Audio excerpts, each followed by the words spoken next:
Pour vaccin Covid acouphène et victime vaccin Covid-19, je vais vous lire le témoignage de Didier M.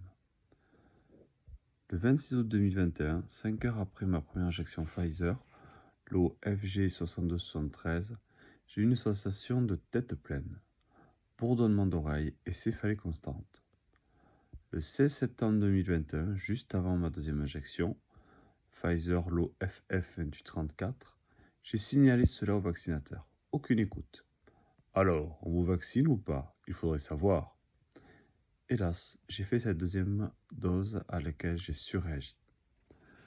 Je rends alors visite à mon médecin traitant, médecin de quartier holistique, qui à aucun moment ne s'est moqué de moi lorsque j'évoquais le vaccin.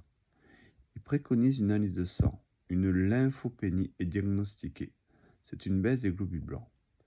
L'IRM cérébral s'avère normal. 2 mois après, les acouphènes sont très marqués. Je rends à nouveau visite à mon médecin qui me prescrit une IRM des conduits auditifs, qui s'avère également normale. La lymphopénie a été signalée à la pharmacovigilance par le centre de vaccination, mais j'ai dû batailler. Quant aux acouphènes, ils ont simplement refusé de faire le signalement. Et je suis même passé pour un idiot.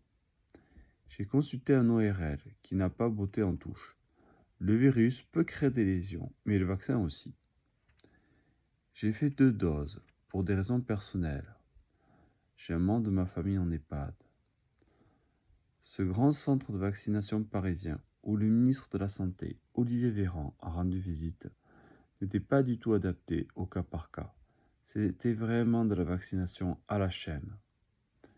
Je n'ai pas eu de test sérologique, vu mon grand âge, selon le centre de vaccination, alors que j'avais que 61 ans. Avant ces injections, je n'ai jamais eu de problème de santé. Je suis très sportif. Il n'y a bien sûr pas eu de troisième dose. Aujourd'hui, j'ai toujours mes acouphènes, malgré tout un tas de remèdes essayés.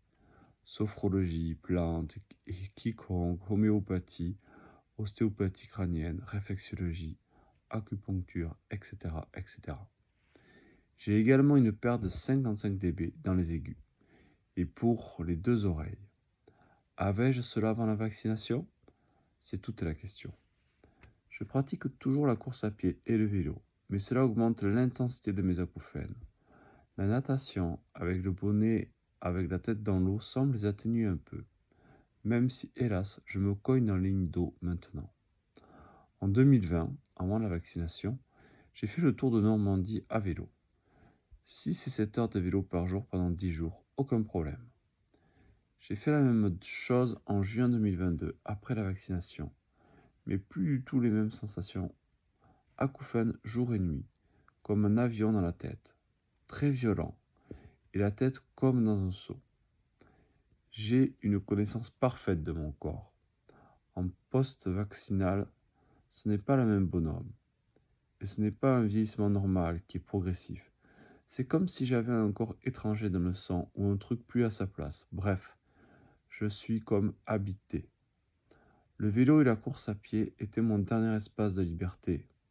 À 40 ans, je faisais 3 heures au marathon. J'ai 63 ans désormais, mais depuis le vaccin, j'ai le sentiment d'avoir pris 5 ans par dose, soit 10 ans au total. Ce que je sais, c'est qu'après le vaccin, j'ai senti qu'il ne fallait pas que je force, ni à vélo, ni en course à pied. Ça tapait dans la tête, dans les oreilles. Un pressentiment que si je forçais, j'allais y passer. Je ne suis qu'un petit amateur, mais mon corps, c'est mon appartement, je le connais. Voilà, c'est mon ressenti. Et j'ai pratiqué plus de 15 ans de triathlon, donc je connais le bonhomme. Là, il y a un truc qui n'est pas normal. Rappel, nous sommes tous différents. La médecine, c'est du cas par cas. Et je termine en citant mon médecin traitant. Nous sommes sur de la politique. Ça n'a rien à voir avec de la médecine. Je n'ai jamais eu peur du confinement et de la solitude. J'aime juste le silence. Je suis tranquille. Dans 20 ou 30 ans, les historiens nous donneront probablement raison. La vérité maintenant leur appartient. Moi, je sais que c'est ça et tant pis si ça m'isole, et même tant mieux.